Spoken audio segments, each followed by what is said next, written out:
Hello everybody and welcome to my vlog! Today is Friday night and meron lang akong very quick unboxing na i-share sa inyo. Medyo excited akong i-share yung mga to kasi ito yung mga bagay na currently ginagamit ko talaga. And isa sa mga binili kong products is ang wireless microphone. Meron akong existing na ginagamit na mic with fur. It's from a known brand, pero kasi wired siya. Instead na maghanap ako ng cable wire na pwede kong gamitin sa kanya, I found out na medyo mas mahal yon kesa sa bumili na lang ako ng bagong microphone. Tapos, wireless pa to, Type-C lang siya. Isasaksa ko na lang sa phone ko, wala pa akong problema sa wire. So, ito siya mga kapatid, ang wireless lavalier microphone. Dalawa na siya, tapos merong Type-C na ganito. Nabili ko siya sa Shopee Choice Global sa Shopee sa halagang 308 pesos. Pero, meron pala akong discount. So, nakuha ko siya sa halagang 204 pesos na lang. This is a wireless lavalier microphone Type-C noise reducing microphone. So, ito talaga yung una kong binuksan para magamit ko siya at matesting natin sa unboxing na to. Bago tayo mag-continue guys, ikabit muna natin ang bago nating microphone. Wait lang pala, pakita ko muna sa inyo guys. Tinanggal ko muna yung cover niya. So, ito siya. Dalawa na yung microphones and ito yung kanyang Type-C adapter or connector sa mismong cellphone. Meron silang dalawang klase ng ganitong klase ng mic. One is for Type-C Android phone and meron din silang for iPhone. Nakabox pa guys yung kanyang cable wire. Malamang ito yung kanyang charger. So, tama. Ito nga yung cable wire for charging niya. And subukan na natin. Sana naman may charge yung mic na to para talagang magamit ko siya now. I was able to turn it on. Ayan, green na yung light niya. Pero yung receiver guys na nakakabit dito sa Type-C ng phone ko, wala siyang red light. Sabi kasi dito sa manual, it has a red light and always on daw yun. Hi again! Okay na, na-figure out ko na kung nasaan yung red light ng receiver na nakakabit sa C-port ng cellphone ko. So, mukhang gumagana naman na siya. Sinubukan ko yung clip bago ko siya i-continue and okay na siya. Okay, so, may manual naman siya guys. Ayan, nakalagay dito dun sa loob ng box. Sobrang natutuwa lang ako kasi I was able to buy one. Nakakatuwa kasi ang mura niya lang. Ano ba? Ito yung another mic and hindi ko siya ginagamit. So, ito yung box niya guys. Ganyan yung itsura niya kanina. Itong lalagyan ng cable is nandyan sa bandang ibaba. And itong manual is nakaganyan siya. And then, ito yung mismong lagayan ng mic and ng receiver. Ayan, ang ganda din ng lalagyan. Very minimalist. Ang ganda ng mic na to. Ang gaganda ng reviews. Kaya ito yung napili kong i-check out. Tapos, very affordable siya. Ang original price is 308 pesos.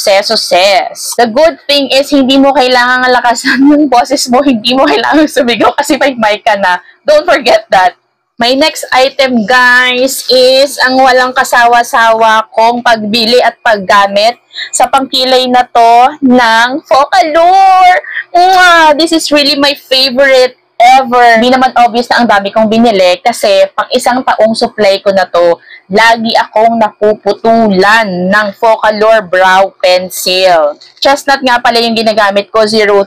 Alam nyo, sobrang ganda nito. Like, tingnan nyo naman ng kilay ko. Hindi niya na-overdo yung maitim kong kilay, ha. Yun yung pinaka-nagustuhan ko talaga sa kanya. Kaya, ang tagal ko na siyang ginagamit, day. Sobrang ingat na ingat lang talaga ako sa paggamit kasi nga, lagi na lang akong napuputulan. Pagkalahati na siya, siguro dahil nga medyo heavy-handed ako at sa tagal kong gumagamit nito, first time kong hindi naputulan ngayon. Asan na ba yung pangkilay ko? Ito yung current kong Focalure, ha.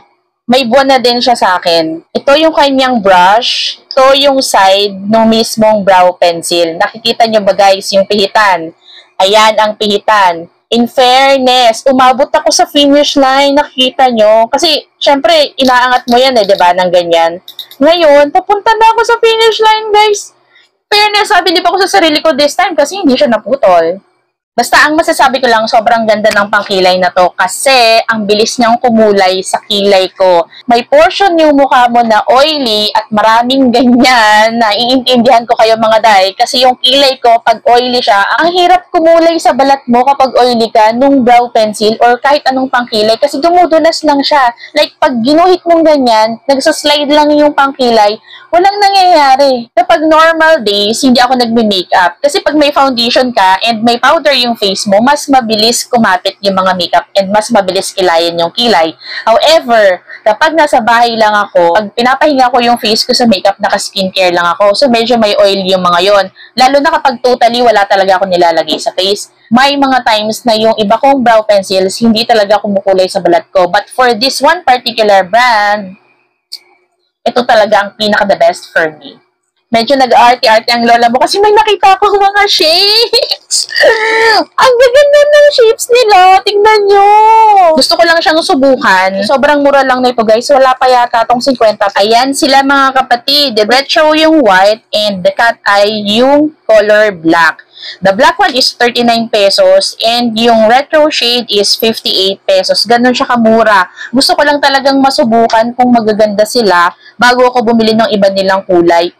These are very, very nice. Hindi summer ngayon, but lover ako ng mga shades. Bakit ba? So, subukan na natin sila. I'm so excited. Oh my God. Oh no! Ang ganda nito! Nakakaloka! Ang ganda niya. For only 58 pesos, meron ka ng medyo social na shades. Diba? Pwede na to next Christmas. Charot. Available siya sa iba't ibang kulay. Merong pink, merong black. Switch naman tayo dun sa cat eye. Ang ganda nito! Nakakaloka. Naku, baka mapanood to ng pamangkin ko at kunin niya yung shades na to pagpunta niya dito sa amin. Ito naman yung cat eye, mga kapatid. Feeling ko maganda din siya. Oh no! Feeling ko nasa era ko nung nag-uumpisa pa lang ang Matrix. Pero para siyang tabing. Parang tumabingi siya. Ayan siya. Very, very nice. Ayan, tabingi nga. Tingnan nyo. Basta ito, tabingi siya. For only 39 pesos, meron ka ng ganito kagandang shades. Tapos guys, ito trivia bago to kasi hindi ko pa ito na-discuss ever sa vlog. Gumagamit po ako ng earplugs for sleeping kasi medyo sensitive ang aking pandinig. Para akong manok, may marinig lang ako na something, nagigising ako agad, tapos nahihirapan na akong matulog ulit. Ganon. Kung hirap kang matulog sa gabi dahil sa ingay ng kapitbahay nyo, day, kailangan mo to. Sa halagang 75 pesos, magkakaroon ka na ng pantakip sa tenga mo nang hindi mo na madinig ang video okay ng kapitbahay ninyo. Paano pa kung may pasok ka kinabukasan, diba, edi asap na asap ka sa kapitbahay ninyo? First time kong i-announce dito sa channel ko na gumagamit ako ng Gmilan. Hindi pa lang ako nakakagawa ng separate video about this. February 2024, nung nag-start akong gumamit nito, wala pa akong sasabihin about this one, pero nag-purchase ako ngayon ng buy one take one nila nung cream. Ito guys, yung isa pa sa mga pinurchase ko recently. Nagbabalik ako sa Bioderma cream kasi nga recently nagkaroon ng issue yung skin ko at nagbabalik ang pamumula at pamamaga. Kaya napa-Bioderma na naman ako. Actually, na-open ko na to dun sa isa kong vlog episode nung kinuwento ko yung tungkol sa recent na pamamaga ng face ko. This is 75 ml only. Hindi na ako nag-purchase ng malaki unlike before kasi nga hindi naman na ako masyadong gumagamit nito and marami na din akong alternatives na skincare na effective sa skin ko. Siguro 3 times a week ko na lang siyang gagamitin or kapag talagang kailangan. Pero guys, alam nyo, bumili kayo nito kasi talagang hindi nyo pagsisisihan guys yung skincare na to kasi hindi lang siya para sa redness, hindi lang siya para sa pamamaga ng skin, pwede din siya sa iba't ibang klase ng rashes. At ang pinakamagandang bagay is pwede siya sa newly born baby. Ganun siya ka-nice. So, yung mga mommies dyan, alam ko kailangan nyo to. Lalo na kung may mga anak kayo na masisela ng balat. Kung bibili pala kayo ng Bioderma cream, isipin nyo mabuti kung saan nyo siya gagamitin at kung madami kayong gagamit. Kasi guys, yung 75 ml, yun yung pinakamaliit na nila. Sumunod na doon is 200 ml and ang price niya is 900 pesos. Sobrang liit lang ng difference ng price nila. If I were you, kung mas matagal at mas marami kayong paggagamitan, kunin nyo na yung mas malaking bottle. So, yung sumunod ko namang na-purchase, guys, ay ang mga Skintific products na to.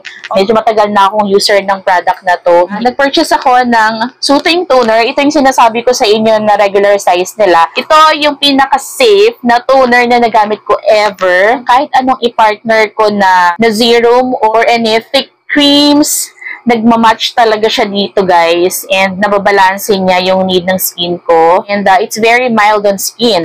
Siyempre, nag-purchase na naman ako ng pinakamalaking size nila ng moisturizer. Tapos, meron akong chinek out na 3 skincare products. 2 dito, first time kong gagamitin. This one is the Madagascar Ampule. Tapos, guys, ito yung Beauty of Joseon Glow. Yung mic ko, tingnan nyo naman, no? Parang gusto nang umalis sa akin. Ito yung isang toner from Madagascar. This is calming and hydrating.